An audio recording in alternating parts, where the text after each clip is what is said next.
বিদেশেরই আকাশে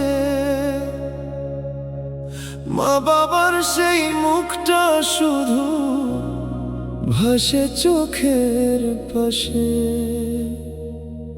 টাকার তরে ঘর ছাড়িয়া আছি অনেক দূরে, ঈদের দিনে মনটায় আমার কাঁদে চুপে চুপে রে।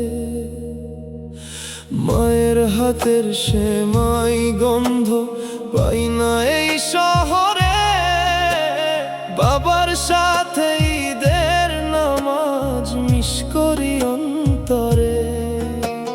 ফোনের ওপার কাঁদে আম্মু, কবে আসবি বাবা, চোখের পানি লুকাই আমি, বুকের ভিতর ব্যথা। ছোট্ট বোনটা নতুন জামাই অপেক্ষাতে রই, ভাইয়া ছাড়া ঈদের খুশি তাদের ভালো নয়। হে আল্লাহ তুমি রহম করো, রাখো